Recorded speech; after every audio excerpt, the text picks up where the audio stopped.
rejoignez sur Radio J. Sarah Eisenman, présidente du collectif Nous Vivrons, est au micro d'Eva Soto. Sarah Eisenman, bonjour. Bonjour Eva. Votre collectif a vu le jour après les massacres antisémites commis par le Hamas il y a plus d'1 an en Israël. Il y a eu une montée d'antisémitisme flagrante, massive et virulente après ces attaques du Hamas. Et l'année dernière, vos militants s'étaient fait insulter et molester lors de la marche contre les violences sexuelles et sexistes à Paris. Elle aura lieu cette année et vous allez y retourner. Pourquoi y retournez-vous ? Et surtout, est-ce que des précautions supplémentaires ont été prises pour permettre aux militants juifs et juives de manifester dans la tranquillité ?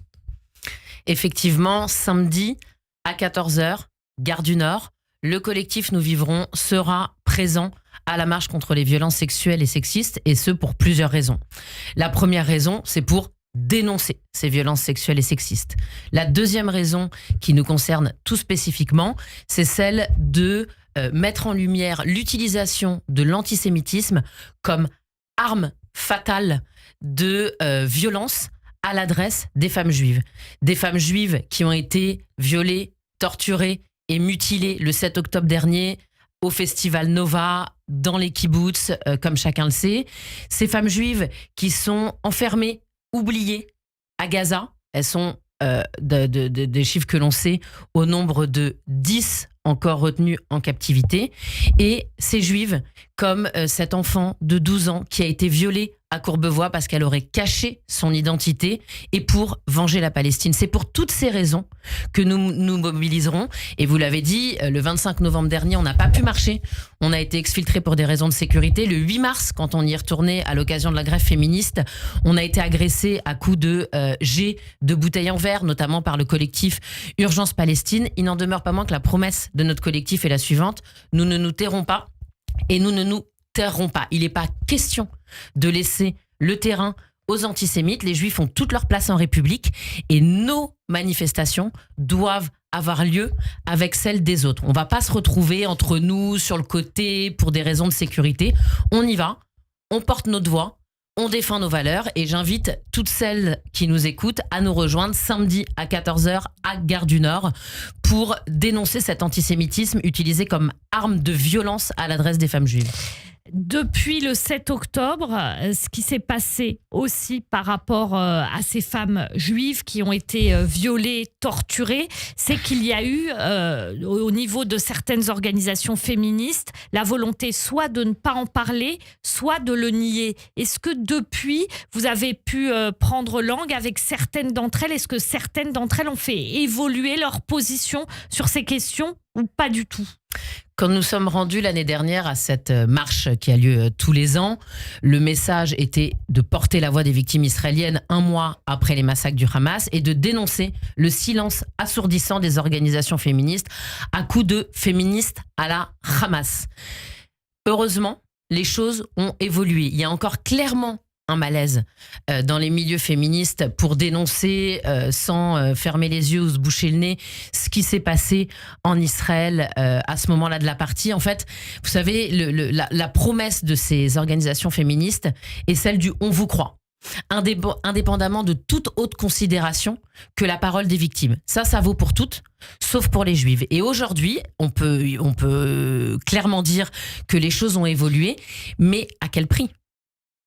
Avec quelle justification ? Les choses ont évolué à quel niveau concrètement ? Il y a eu des rapports, il y a eu des études qui ont été menées. Donc aujourd'hui, elles sont quand même non seulement capables de reconnaître que le viol... Capables ou obligées avec les faits qui leur ont été rapportés ? Écoutez, demandez-leur. Honnêtement, prenons ce qu'il y a à prendre. Parce que je crois qu'on en est là 1 an après. Et je crois qu'il faut qu'on avance. On n'oublie pas.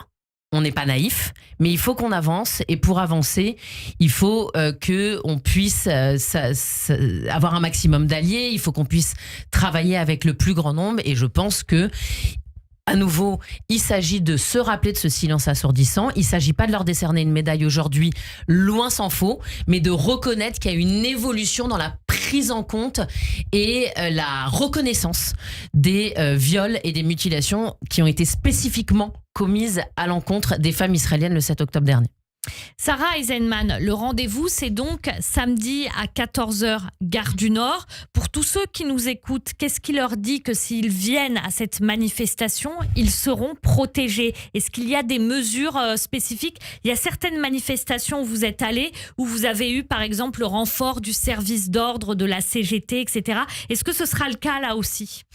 Alors, on sera comme le 8 mars dernier et le 25 novembre précédent, accompagné et protégé par le SPCJ, que l'on salue, que l'on remercie, qui est toujours présent pour nous protéger et nous accompagner. On reconnaît aussi à chaque fois la protection des forces de l'ordre. Hein. C'est ce qui s'est passé le 25 novembre et le 8 mars.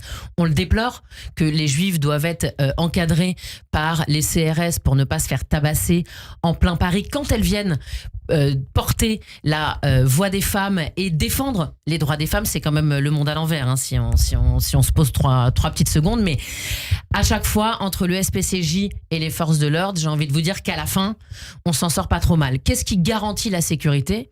En fait, je suis incapable de vous le dire, mais j'ai plutôt envie de vous dire que c'est exactement la même chose que ce qui se passe au quotidien pour les Juifs de France. Aujourd'hui, il y a une vraie menace antisémite. Il n'y a absolument pas une garantie à 100% de ne pas être victime d'antisémitisme. Samedi, on prend toutes les mesures nécessaires pour assurer la sécurité de nos militantes. On espère cette fois-ci pouvoir marcher jusqu'au bout et aller de la gare du Nord à la place de la Bastille sans encombre.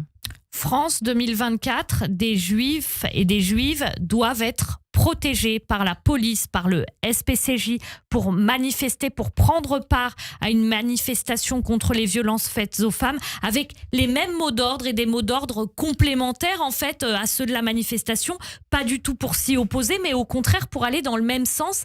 Et malgré ça, il faut vous protéger. Qu'est-ce que ça vous inspire ? Écoutez, quand on sait qu'on a dû déployer 4000 policiers, le RAID, la semaine dernière, pour protéger un match de football, si vous voulez, ça s'inscrit dans la continuité de ce qui s'est passé. C'était bien de sécuriser le match France-Israël. Ce qu'il faut, c'est sécuriser le quotidien des Juifs de France. Donc tout est de l'ordre du symbole. Cette marche de samedi, justement, j'espère que nos détracteurs, j'espère que les antisémites en feront pas un symbole, qui sauront maîtriser leurs nerfs et qui laisseront des femmes juives venues défendre les droits des femmes et dénoncer l'utilisation de l'antisémitisme dans les violences commises à l'adresse des femmes juives marcher. Sans violence, vous savez, nos militantes, elles ont plutôt entre 35 et 70 ans, donc qu'ils soient tranquilles s'ils nous écoutent. Il n'y a aucun risque sécuritaire pour eux. Laissez-nous marcher, laissez-nous nous exprimer. On vous en demande pas plus à date. Sarah Eisenman, il y a cet antisémitisme dont vous parlez, notamment qui a obligé à prendre des mesures exceptionnelles pour ce fameux match de football. Et ça, c'est alimenté aussi par des propos politiques, des propos de sportifs. Par exemple, avec ce qui s'est passé à Amsterdam, il y a eu cette réaction de Jean-Luc Mélenchon quand la maire avait dénoncé un pogrom et qu'elle a un peu fait marche arrière après sur l'utilisation précise de ce terme. Il a tweeté « Indignation télécommandée, puis la vérité, comme toujours en France ». Ces propos-là, est-ce que vous les recevez comme quelque chose d'inhérent aux violences que vous subissez dans vos activités militantes ? La France Insoumise est clairement aujourd'hui le premier parti antisémite de France. Pendant un an, durant les élections européennes et législatives, la France Insoumise a fait de l'antisémitisme sa promesse de campagne. Les élections étant derrière nous... Sa promesse de campagne, comment ça ? Ils n'ont parlé que d'antisémitisme. Ils ont donné le rythme au débat politique pendant ces élections. Il fallait limite pour tous les candidats dire « je suis antisémite, je ne suis pas antisémite ». Rappelons-le, les Juifs représentent 0,6% de la population française, alors sont victimes de 57% des actes racistes, mais ça peut plus faire l'actualité en réalité. La communauté juive en a marre, les Français en ont marre. Est-ce qu'on peut parler du budget en ce moment ? Est-ce qu'on peut parler du pouvoir d'achat ? On arrive en période de trêve hivernale, on a un énorme sujet de paupérisation de la population. Est-ce qu'on peut parler d'autre chose que des Juifs et de l'antisémitisme ? La France Insoumise nous le refuse, en remettant sans cesse le débat sur le tapis, que ce soit dans les médias traditionnels ou les réseaux sociaux. Et là, comme vous le disiez, qu'est-ce qu'il veut nous dire, Jean-Luc Mélenchon ?